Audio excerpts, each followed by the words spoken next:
이스라엘의 아합 왕이 사마리아에서 22년 동안 통치를 하면서 그는 하나님 보시기에 극심한 악을 행하게 됩니다.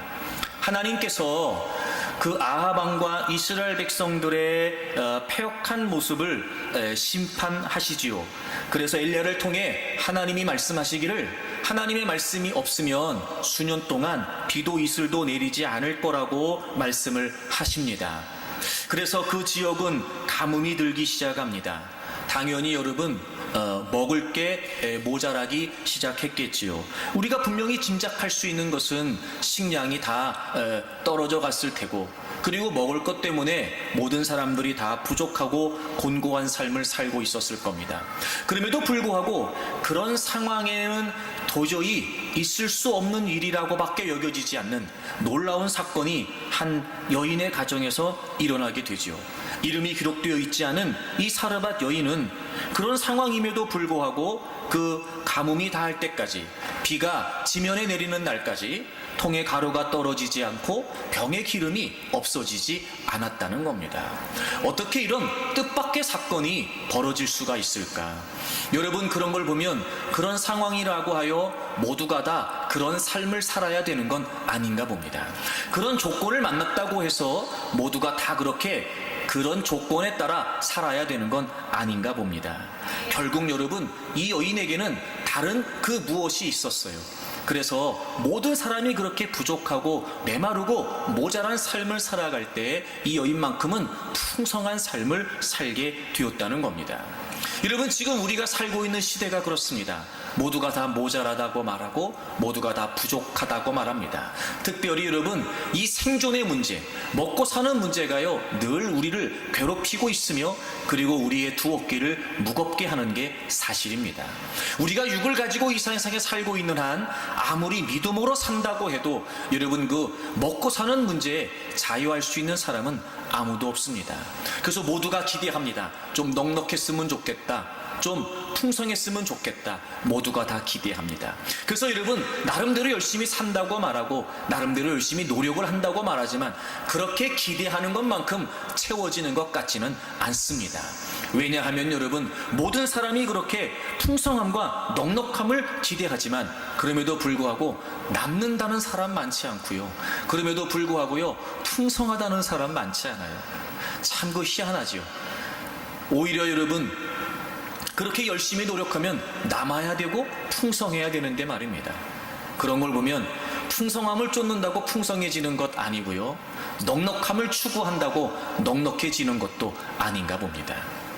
그러니 여러분, 비록 우리의 삶은 때로는 부족할 수 있고 모자랄 수 있으나 그럼에도 불구하고 상황 따라 형편 따라가 아니라 그런 중에도 얼마든지 뜻밖의 도무지 일어날 수 없는 것 같은 풍성한 삶의 비결이 있을 수 있다는 겁니다. 오늘 말씀을 통해서 과연 이 사르밧 여인은 그럼에도 불구하고 어떻게 이런 상황에서 넉넉하고 풍성한 삶을 살 수 있었을까? 도대체 이 여인은 어떤 이유 때문에 그런 삶을 살 수 있었을까요? 여러분, 저는 여러분의 삶 또한 이렇게 풍성하고 넉넉한 삶이 되기를 바랍니다. 모든 사람들이 모자라다고 말하고 모든 사람들이 부족하다고 말하고, 그래서 여러분, 허덕거리며 살고 있는 이 시대에 정말 성경에 나와 있는 이 역사가 하나님의 역사라면 저는 지금도 살아계신 그 하나님이 우리의 하나님이신 줄 믿습니다. 얼마든지 역사하실 수 있고 얼마든지 우리의 삶을 풍성케 하실 수 있는 분이 우리의 하나님이신 줄 믿습니다.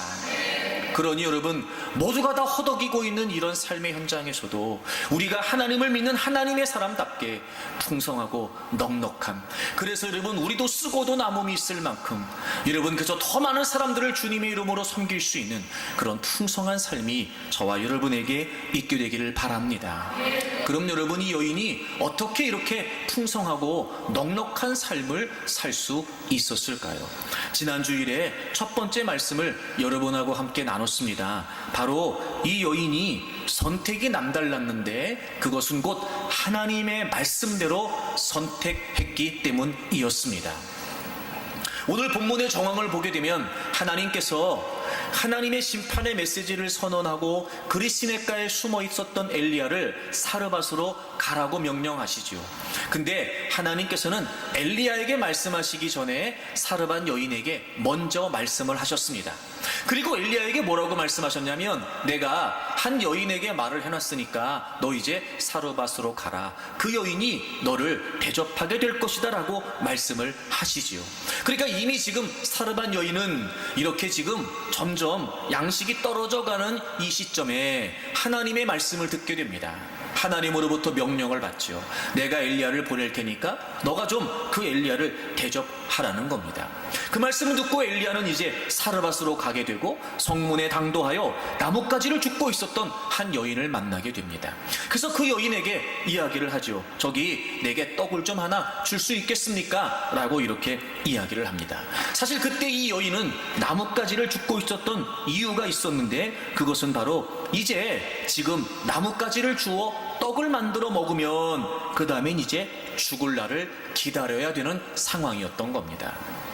지금 여러분, 이 상황은요, 이미 사르밧 여인이 하나님의 말씀을 들어서 알고 있었지만 그럼에도 불구하고 지금 긴 가뭄에 자신이 처해 있는 형편과 상황에 따라 이미 나름대로 결정을 내린 듯 보여집니다. 아, 그래, 이 마지막 양식 이제 나와 내 아들이 먹어야 되겠다, 이렇게 말이죠.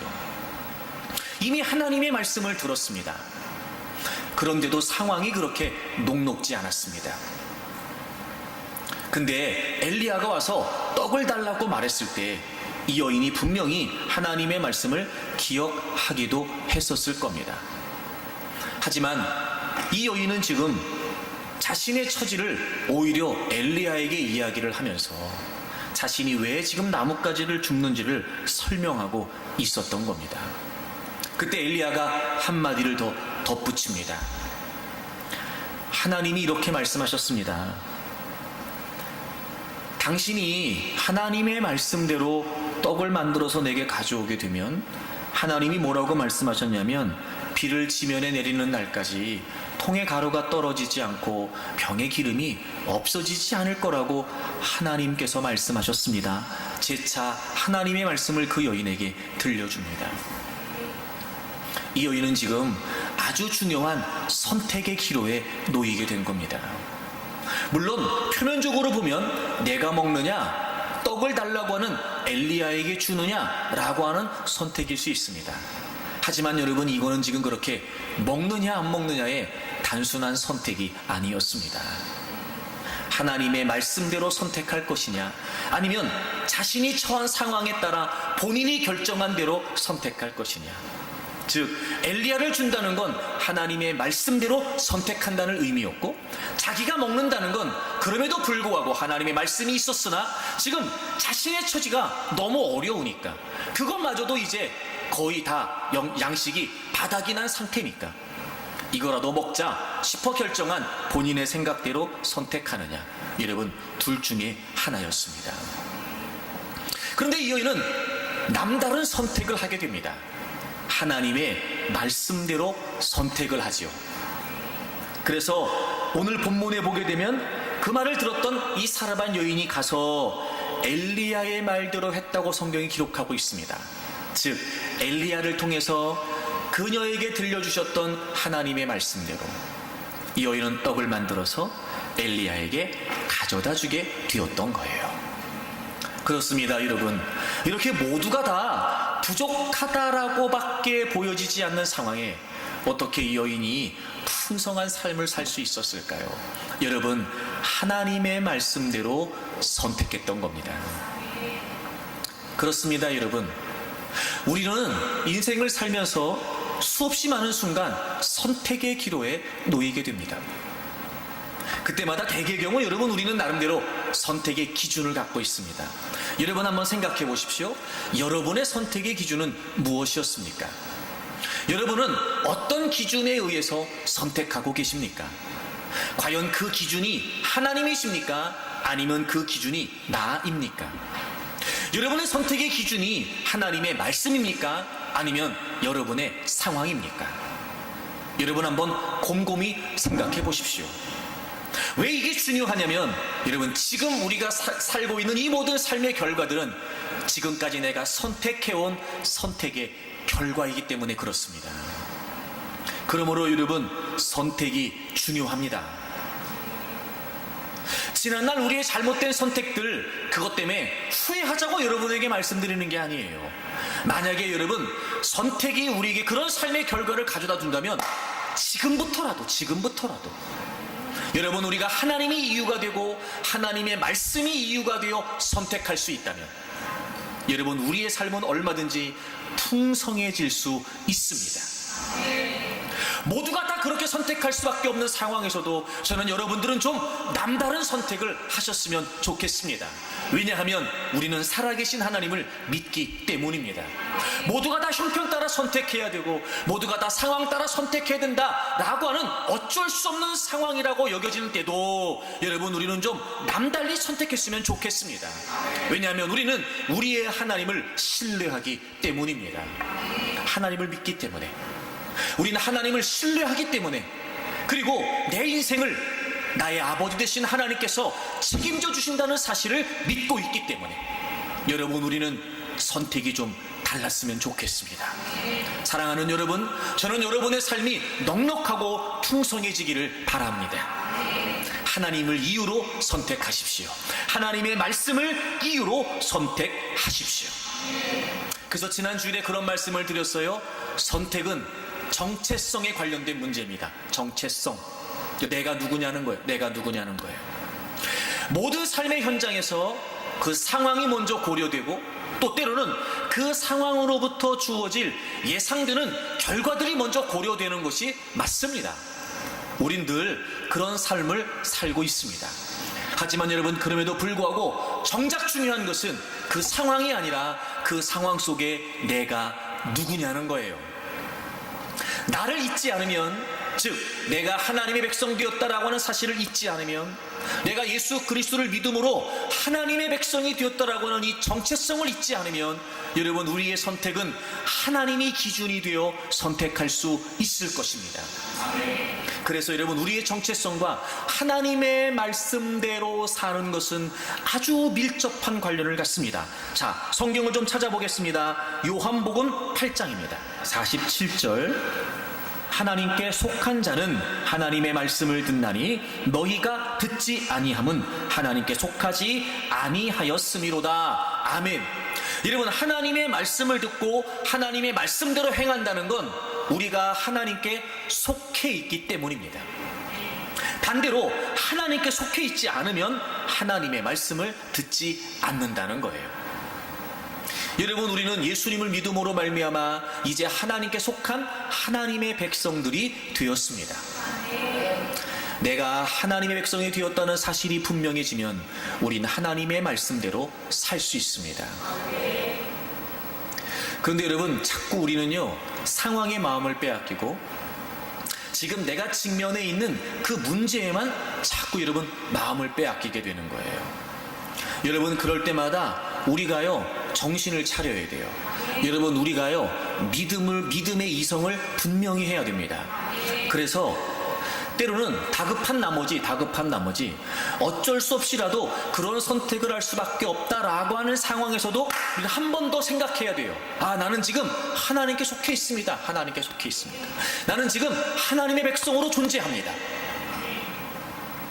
그래서 끊임없이 내가 하나님의 백성이라고 하는 정체성을 분명히 하여 우리는 하나님의 말씀대로 선택해야 됩니다.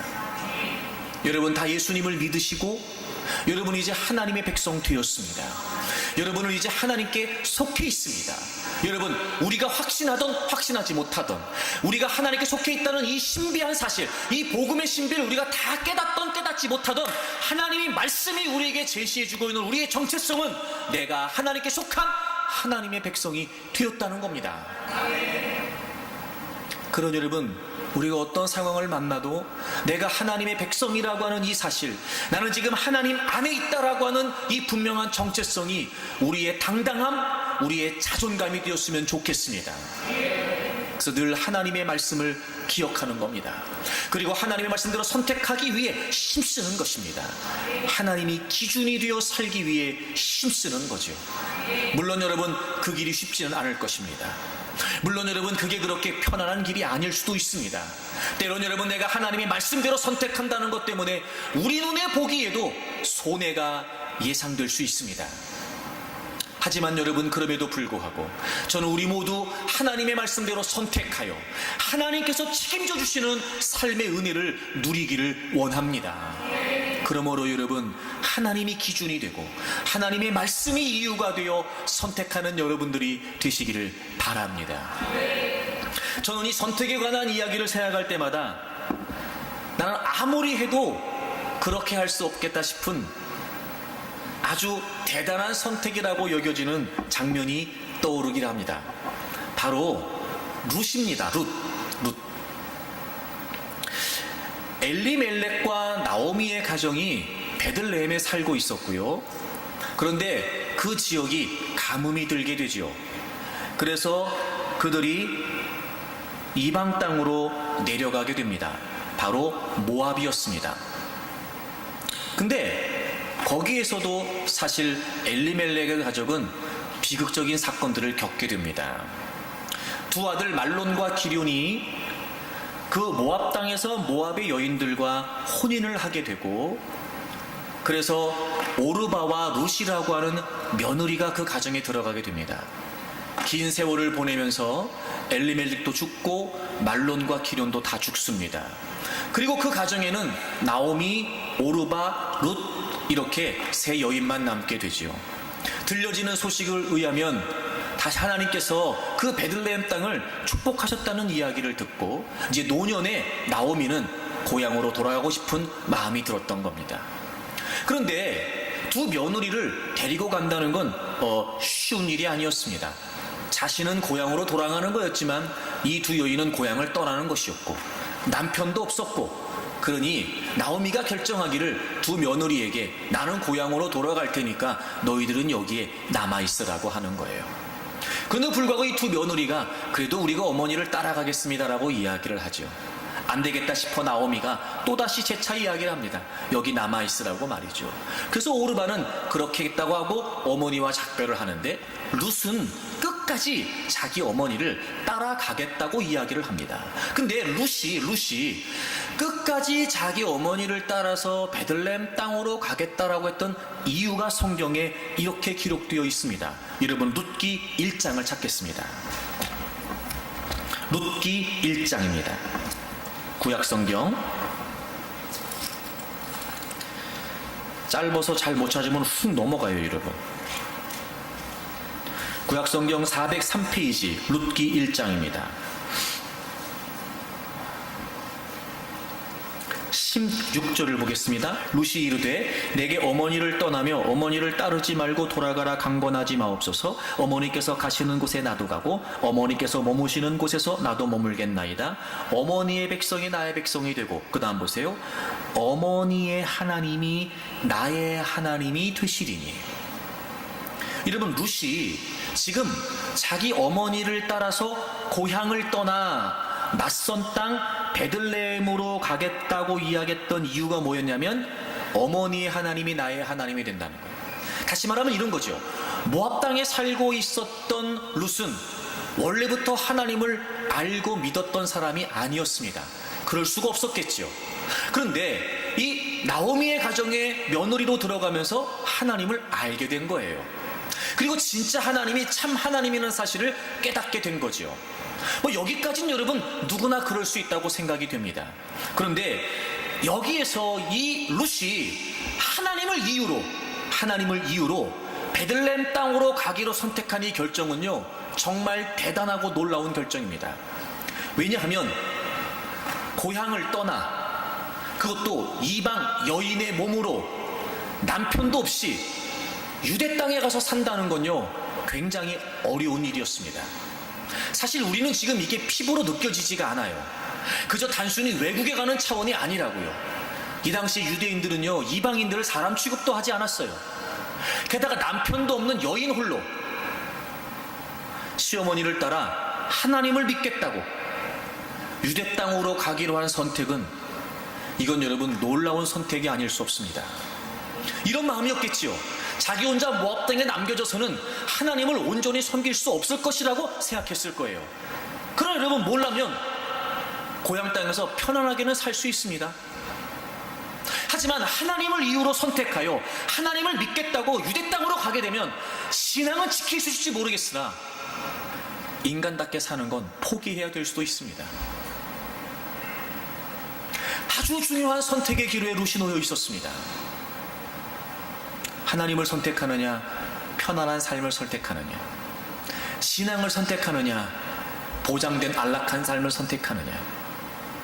그런데 여러분, 룻은요 정말 대단한 결정을 합니다. 하나님을 믿기로, 하나님을 선택하기로.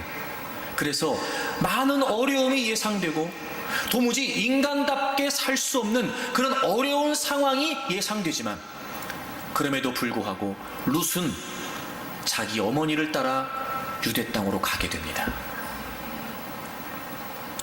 보통 선택이 아니죠. 지금 여러분도 아멘 대신 고민만 하고 있는 것처럼, 나 같으면 어떻게 했을까? 저는 솔직히요 자신 없어요. 저는 솔직히 그렇습니다. 이런 얘기를 하면 공감을 해야지. 날 이상하게 쳐다보지 말고. 뭐 이런 목사가 있냐, 뭐 이런 겁니까? 여러분, 쉽지 않은 선택입니다. 여러분, 이거 정말. 근데 놀라운 사실은요, 하나님을 이유로 선택하게 되면 하나님이 책임져 주시는 것처럼. 그래서 여러분, 룻이 시어머니였던 나오미를 따라서 베들레헴 땅에 가가지고요 쫄쫄 굶고 맨날 여러분 괄시 받으면서 제대로 먹지도 못하고 그렇게 여러분 비극적으로 살다가 죽은 거죠. 보아스라고 하는 유력한 남자를 만나요. 어떻게 여러분 그 보아스가 룻을 그렇게 딱 첫눈에 반했을 수 있을까? 보아스가 정당한 절차를 거쳐 룻을 아내로 맞이하게 되죠. 그리고 여러분, 그 사이에서 아이가 태어나요. 다윗의 할아버지입니다, 그 사람이. 그리고 그 다윗의 계보를 통해 예수 그리스도께서 오세요. 여러분, 이방 여인이었던 이 룻은요, 그래서 예수님의 족보에 이름을 올립니다. 기가 막히죠, 여러분. 한 번의 선택이요 인생을 뒤집었어요. 근데 그 선택이 얼마나 어려운 선택인 거 여러분 아시죠? 그렇습니다, 여러분. 말씀대로 선택하는 거, 하나님을 이유로 선택하는 거 정말 어려운 일이에요. 그게 쉽다고 말씀드리는 거 아닙니다. 하지만 분명한 건 하나님을 이유로 선택하게 되면요, 하나님은 반드시 책임지세요. 그 선택으로 하나님은 우리가 전혀 예상할 수도 없었던, 우리가 아무리 계획하고 아무리 의도해도 도무지 이루어질 수 없는 그런 놀라운 하나님의 역사를 우리의 삶에 베풀어 주세요. 풍성케 하시는 것뿐만이 아니라 여러분, 우리의 삶을요 아름답게 하나님이 높여주십니다. 하나님을 신뢰하십시오. 하나님의 말씀대로 선택하세요. 분명히 이 시대에도 하나님이 베푸신 은혜 가운데 우리가 풍성한 삶을 누릴 수 있으리라고 확신합니다. 두 번째, 여러분, 이 사르반 여인이 도대체 어떻게 풍성한 삶을 누릴 수 있었을까요? 다시 본문으로 돌아오겠습니다. 열왕기상 17장. 그렇게 해서 이제 엘리야가 음식을 만들어서 내게 가져오라고 했고, 이 여인은 나는 지금 나와 내 아들을 위해서 음식을 만들어 먹고 그 후에는 죽어야 될 만큼, 그래서 내가 지금 나뭇가지를 줍고 있습니다 라고 이렇게 어려운 상황을 이야기를 해요. 그때 엘리야가 하나님 말씀을 전하는 장면에 13절을 보시면, 엘리야가 그에게 이르되 두려워하지 말고 가서 네 말대로 하려니와 먼저 그곳으로 나를 위하여 작은 떡 한 개를 만들어 내게로 가져오고, 먼저 그곳으로 나를 위하여 작은 떡 한 개를 만들어 내게로 가져오고, 그 후에 너와 네 아들을 위하여 만들라는 거예요. 그 후에 너와 네 아들을 위하여 만들라는 거예요. 지금 이 여인은 나뭇가지를 주어 떡을 만들어 먹게 되면 그 다음에는 죽을 날을 기다리는 거죠. 그러니까 지금 이 여인에게 있는 이 양식은 마지막이에요. 마지막 남은 양식이라고요? 그렇게까지 엘리야에게 이야기를 했는데 지금 엘리야가 뭐라고 말하냐면 그래요? 그럼 떡을 만드세요. 그리고 이렇게 얘기합니다. 마지막이라고 얘기했던 이 여인에게 그런데요 먼저 나에게 갖고 오고요 그리고 그 후에 당신과 당신 아들이 먹으면 됩니다라고 얘기를 하는 거예요. 아니 지금 마지막이라고 하는 얘기를 못 들은 겁니까? 아니면 못 들은 척 하는 겁니까? 아니면 그렇게까지 해서라도 떡을 먹고 싶은 겁니까? 분명히 지금 나 이거 먹으면 이제 죽을 날 기다립니다 라고 이야기했는데 엘리야는 전혀 상황에 맞지 않는 이야기를 합니다. 먼저 나에게 가져오고 나중에 당신과 당신의 아들이 먹으라는 겁니다. 아니 지금 마지막인데 먼저가 어디 있고 나중이 어디 있냔 말이에요. 근데 분명히 엘리야는 지금 당신의 상황은 그게 아니라는 거예요. 마지막이 아니라는 거예요.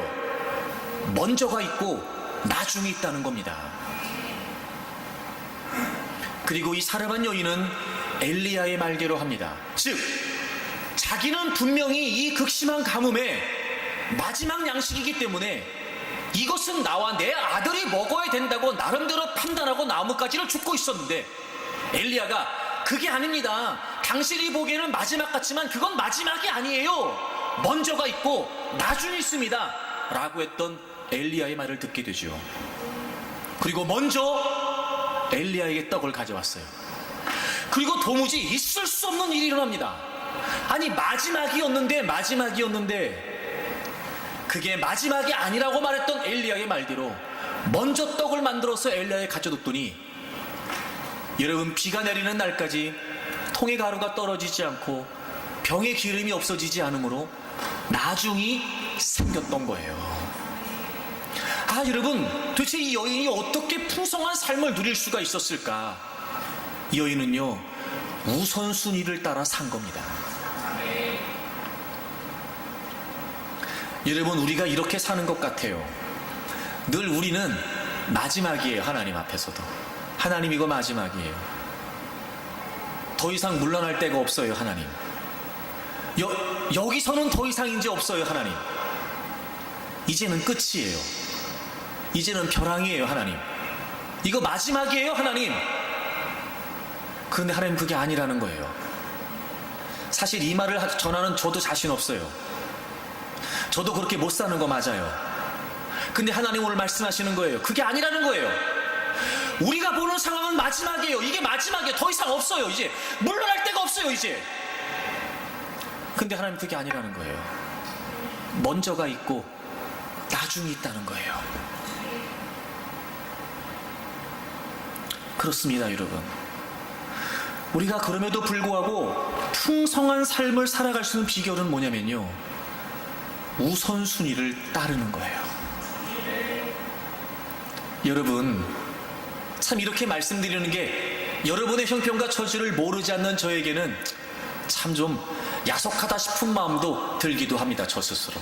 그러니까 미안한 마음을 담아서 제가 여러분에게 얘기한다는 거예요.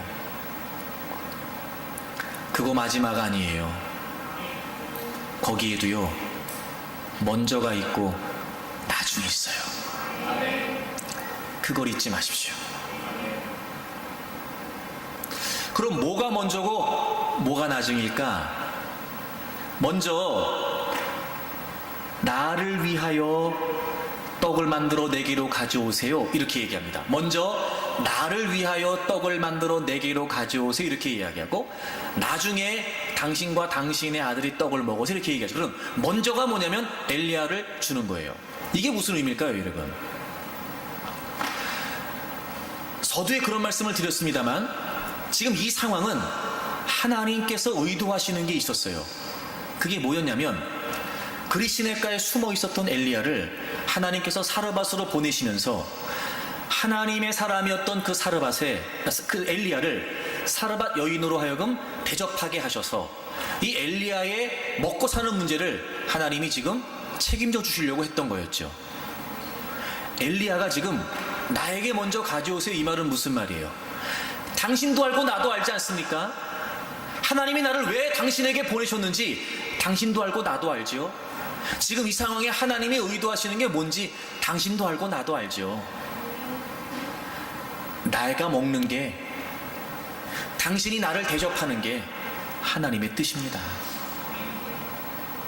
즉 먼저가 뭐였어요? 하나님의 뜻이었어요.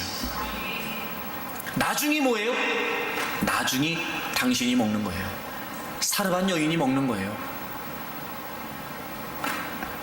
하나님의 뜻이 우선인, 하나님의 뜻을 이루어 드리는 것이 먼저인 삶. 얼마 전에 우리가 말씀을 나눴습니다만 마태복음 6장 33절처럼 먼저 그의 나라와 의를 구하는 거예요.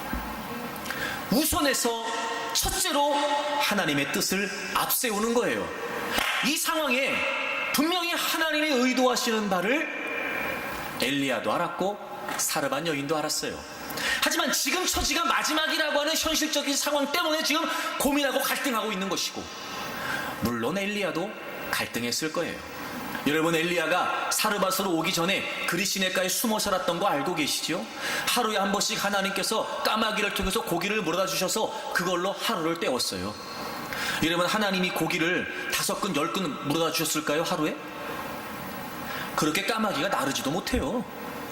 모르긴 몰라도요, 그렇게 하나님이 한 번 가져다 주시는, 까마귀를 통해 가져다 주시는 양식을 먹었다는 건요, 넉넉하거나 풍성했다는 건 아닐 겁니다. 그리시네가의 물을 먹었다고 그랬어요. 그 가뭄에 또 여러분, 우리 같은 그런 무슨 한강, 무슨 뭐 한탄강 이런 개념이 아니잖아요, 이 지역은요. 그래 여러분, 물을 먹는 것도 쉽지 않았어요. 여러분, 엘리야도요 어렵게 힘겹게 지금 가뭄을 보내고 있었단 말이에요. 그러니 그 처지에 마지막 양식이라고 말하는 사르밧 여인의 처지를 엘리야가 이해하지 못할 리가 없어요. 하지만 지금 이 상황을 통해 하나님이 원하시는 바가 무엇인지, 지금 이 상황을 통해 하나님이 의도하시는 뜻이 무엇인지 엘리야도 알고 사르밧 여인도 알아요.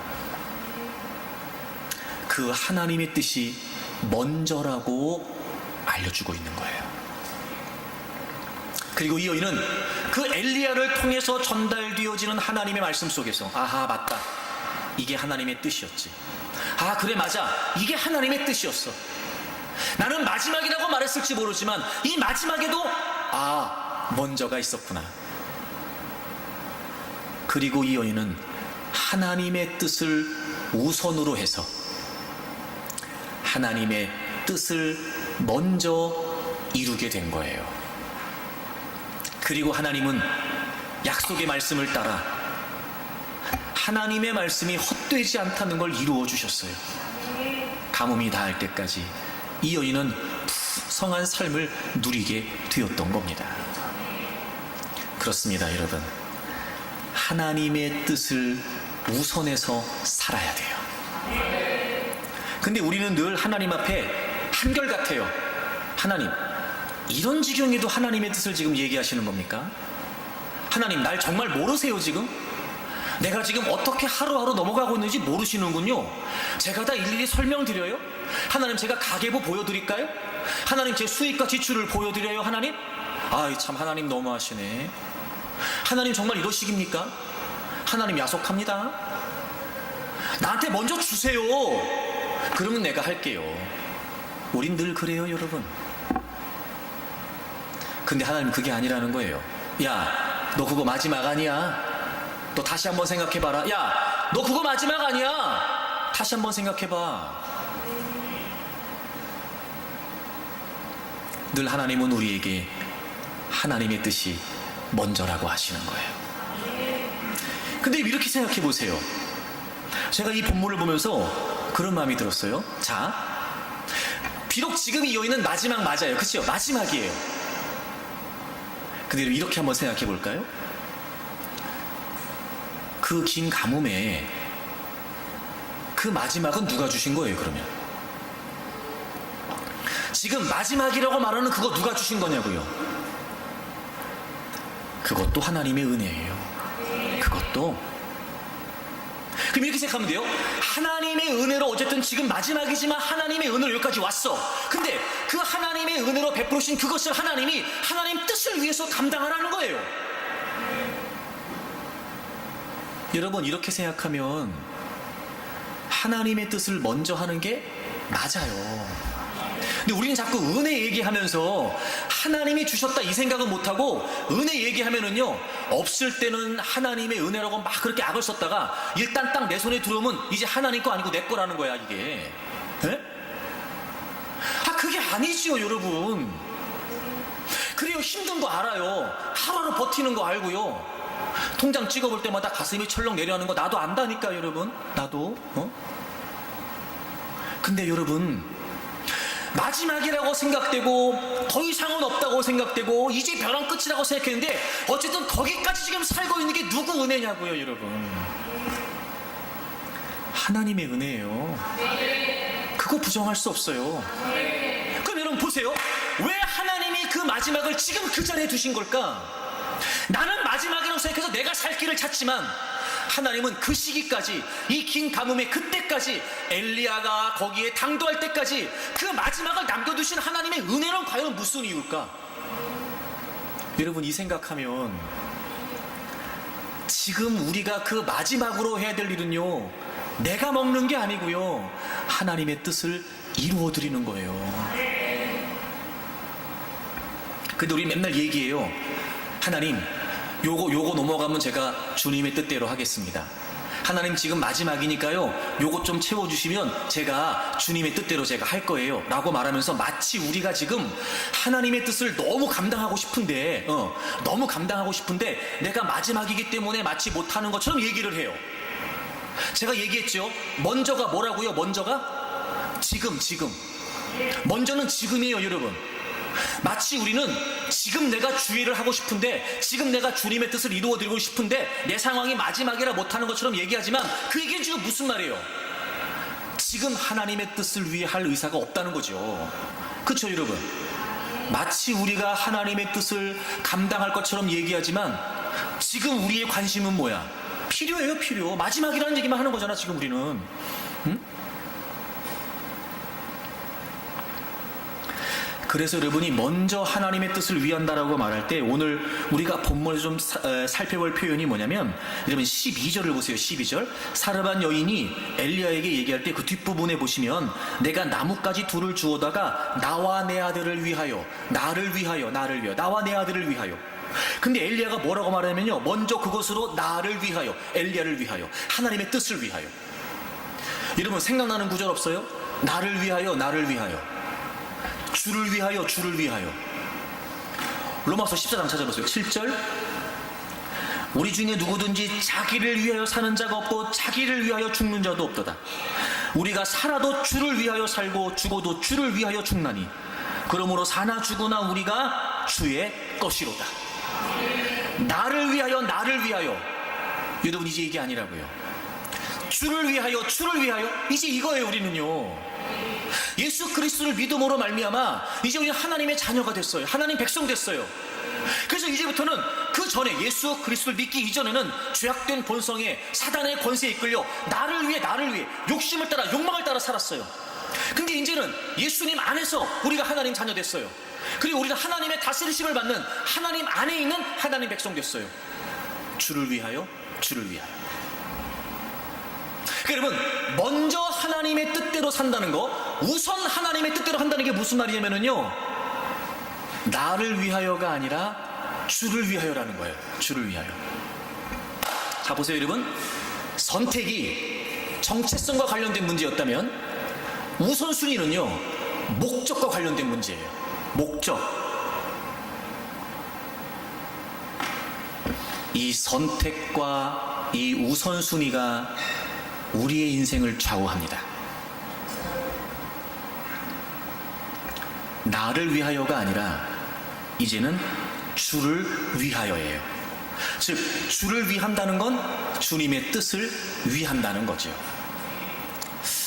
여러분, 우리가 주님의 뜻대로 살아야 된다는 거 말입니다. 이걸 여러분이 어떻게 이해하시는지 모르겠는데 이렇게 좀 생각하시면 좋겠어요. 자, 요한복음 15장을 찾아보세요. 19절을 보겠습니다. 너희가 세상에 속하였으면 세상이 자기의 것을 사랑할 것이나 너희는 세상에 속한 자가 아니요 도리어 내가 너희를 세상에서 택하였기 때문에 세상이 너희를 미워하느니라. 아멘. 여러분, 우리가 예수님 믿기 이전에는요 세상에 속해 있었어요. 그러니까 우리는 세상 것이었어요. 근데 예수님을 믿는다는 것이 무슨 말이냐? 세상에 속해 있던 우리를 하나님이 세상에서 어떻게 하신 거예요? 택하신 거예요.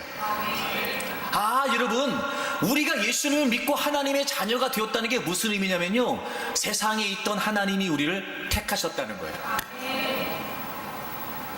여러분, 하나님이 여러분을 택하신 거예요.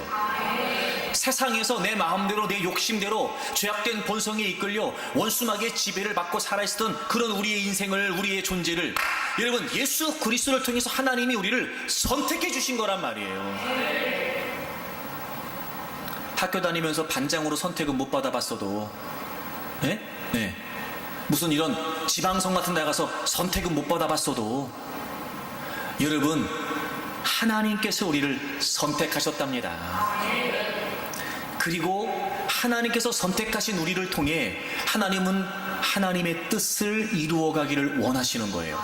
그래서 로마서 12장을 찾아보세요. 1절과 2절을 보시면, 그러므로 형제들아, 내가 하나님의 모든 자비하심으로 너희를 권하노니 너희 몸을 하나님이 기뻐하시는 거룩한 산 제물로 드리라. 이는 너희가 드릴 영적 예배니라. 여기서 몸은 우리의 육체를 말하는 게 아니라 우리의 존재를 말해요. 구원받은 하나님의 자녀들, 이제 우리의 전 존재는 하나님이 기뻐 받으시는 산 제물로 드린다. 바쳐졌다는 거예요. 바쳐졌다는 거예요. 여러분, 우리가 예수님을 믿는다는 게 무슨 말이냐, 하나님 우리를 택하셨다는 게 무슨 말이냐면요, 이제 우리의 전 존재를 하나님이 기뻐 받으시는 하나님께 드려지는 제단 위에 우리가 제물로 올려진 거예요. 이게 하나님이 우리를 택하셨다는 거예요. 즉, 하나님을 위해 하나님이 우리를 택하신 거예요. 그럼 이게 무슨 의미냐, 하나님께 드려졌다는 게 무슨 말이냐. 2절 다 같이 읽겠습니다. 시작. 너희는 이 세대를 본받지 말고 오직 마음을 새롭게 함으로 변화를 받아 하나님의 선하시고 기뻐하시고 온전하신 뜻이 무엇인지 분별하도록 하라. 아멘. 그래서 우린 이제 하나님께 드려진, 하나님께 바쳐진 우리의 전 존재가 하나님께 드려진 제물 되었기 때문에 이제부터 우리는 하나님의 선하시고 기뻐하시고 온전하신 뜻이 무엇인지 분별해야 된다는 거예요. 하나님이 우리를 택하셨다는 건 하나님의 뜻을 위해 우리를 택하셨다는 거예요. 여러분, 우리가 예수 그리스도를 믿고 하나님 자녀 되었다는 건요, 이제 우리의 전 존재가, 우리의 모든 삶, 예수 그리스도를 믿고 난 그 이후의 모든 삶은 하나님의 뜻을 위해 바쳐진 존재가 됐다는 거예요. 하나님의 선하시고 기뻐하시고 온전하신 뜻, 여러분, 내가 선하다고 생각하는 게 아니고요, 하나님이 선하다고 생각하시는 거. 내가 기뻐하는 게 아니고요, 하나님께서 기뻐하시는 거. 여러분, 내가 온전하다고 생각하는 것이 아니고요, 하나님께서 온전하다고 여기시는 거. 하나님의 선하시고 기뻐하시고 온전하신 그 뜻을 위해 하나님이 우리를 선택하신 거예요. 목적, 내가 하나님의 백성으로 존재하는 목적. 그러면 하나님께서 우리에게 약속해 주신 말씀대로 먼저 그의 나라와 의를 구하면 무엇을 먹을까, 무엇을 마실까, 무엇을 입을까 하나님이 책임져 주신다는 거예요. 이게 자신이 하나님께 드려진다, 하나님의 뜻을 위해 자신이 드렸다는 말이 저는 이런 의미가 아닐까 싶어요. 예수님께서 십자가에서 돌아가실 때 예수님을 조롱하는 많은 유대인들이 너가 사람들은 구원한다고 말하면서 너는 왜 구원하지 못하냐 이렇게 조롱을 해요. 십자가에 매달려 계신 주님을 보면서. 그리고 뭐라고 조롱하냐면, 너가 하나님의 아들이라 그랬지, 야 그렇게 너가 하나님을 믿으면 하나님이 너를 건져주지 않겠냐, 뭐 이렇게 얘기하는 거예요. 그러면서 십자가에서 내려오면 우리가 너를 믿어주겠다는 거예요. 와, 여러분, 예수님은요 얼마든지 그 십자가에서 내려오실 수 있었어요. 그렇게 하나님의 아들이신 예수 그리스도를 네가 진짜 하나님의 아들이면 하나님이 건져주지 않겠냐 비아냥거리는 그들 앞에 보란듯이 내가 하나님의 아들이라고 얼마든지 십자가에서 내려오셔서 증명해 주실 수 있었어요. 얼마든지 그 십자가에서 내려오셔서 하늘의 천사들을 동원하여 내가 진짜 하나님의 아들이라고 얼마든지 예수님은 하실 수 있었다고요. 근데 여러분, 예수님은요, 십자가에서 내려오질 않으세요. 거기서 딱 내려가면 많은 유대인들이 예수님을 진짜 예수님으로 인정할 거예요. 자기가 인정받을 수 있었어요. 그렇게 조롱받고 그렇게 희롱당하는 자리에서 모욕과 수치를 당할 것이 아니라 보란듯이 내려와서 내가 하나님의 아들이야, 얼마든지 자신의 존재를 증명해낼 수 있었어요. 하지만 예수님은요, 끝까지 내려오지 않으셨어요.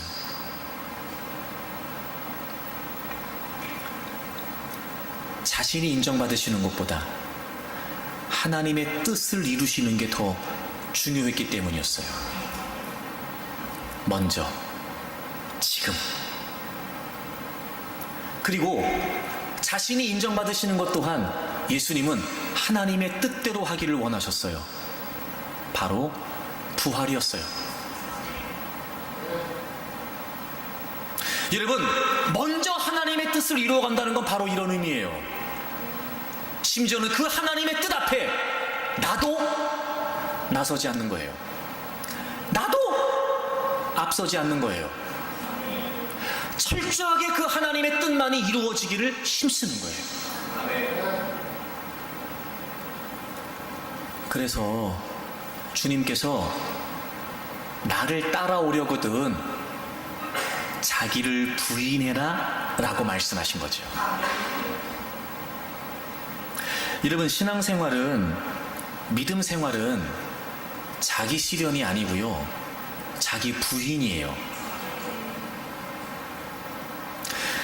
우리가 하나님 백성 된 전체성으로 이 땅에 존재하는 목적은 나를 위해서가 아니라 하나님을 위해서예요. 하나님의 뜻을 위해서예요.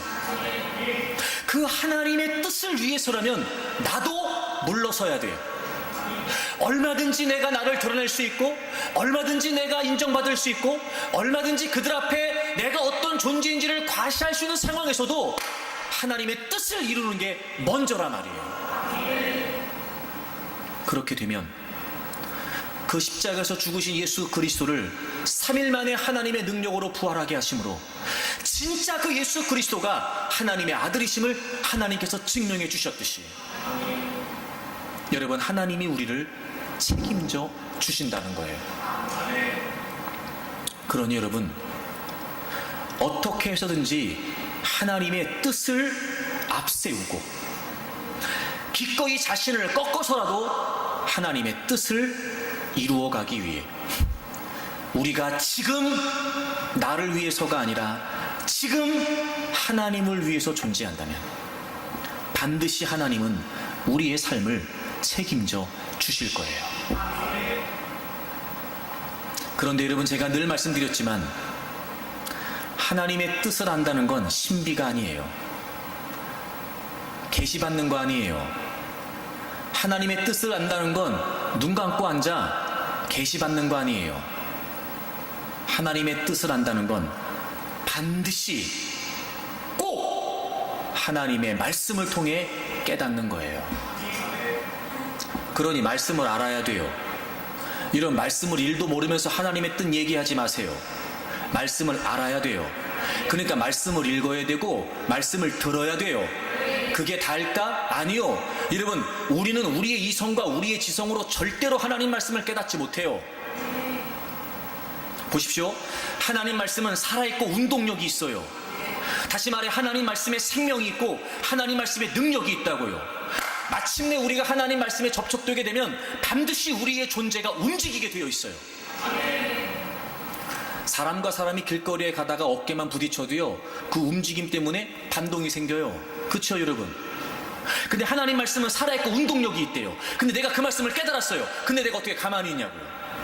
그거 깨달은 거 아니에요. 여러분, 내가 이해한 거하고 깨달은 거하고 구분할 수 있어야 돼요. 하나님 말씀을 깨닫는 건요, 요한복음 14장에 있는 것처럼 오직 성령님의 역사로만 가능해요. 그래서 보세요. 살아있고 운동력 있는, 살아있고 활력 있는 그 하나님 말씀을 성령님께서 깨닫게 하시는 게 무슨 말이냐? 그게 진짜 생명력 있는 말씀으로, 즉 내 존재가 움직이지 않으면 안 될 만큼 진짜 생명력 있는 하나님의 말씀으로 깨닫게 하신다는 거예요. 말씀을 통해 하나님 뜻을 깨닫는 거예요. 말씀을 통해. 그러므로 우리에게 말씀은 굉장히 중요합니다. 그러나 여러분, 늘 말씀에 대한 사모함이 있기를 바라고 말씀에 대한 열정이 있기를 바라요. 그래서 여러분, 언제나 하나님의 뜻을 바르게 깨닫고 하나님의 말씀 안에서 하나님의 뜻을 올바로 알고, 그리고 여러분을 향하신 그 하나님의 뜻을 이루어가기 위해 힘쓰는 분들이 되기를 바랍니다. 부족한 상황에서도 반드시 하나님이 넉넉하게 하실 것을 기대합니다. 잊지 마십시오. 마지막, 그것도 하나님의 은혜예요.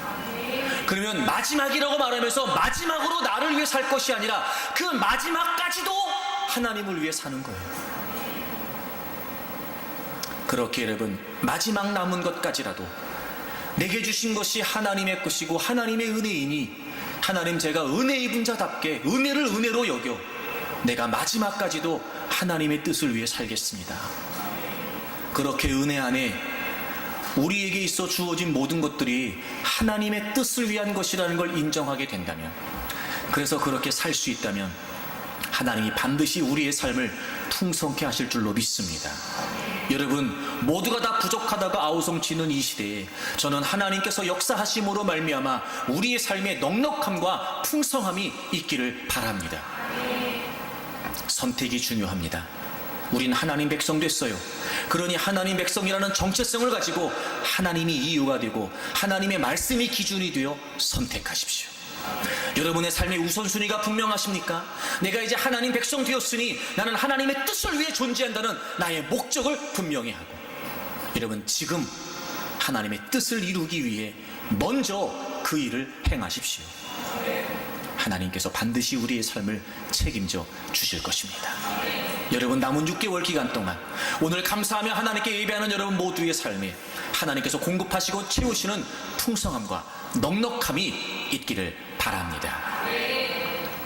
우리 찬양 하나 하겠습니다. 나를 지으신 하나님, 나를 부르신 하나님, 나를 보내신 이도 하나님, 나의 나 된 것은 나 하나님 은혜라. 나의 달려갈 길 다가도록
늘 우리는 마지막인 것 같은 하루하루를 보내는 것 같습니다.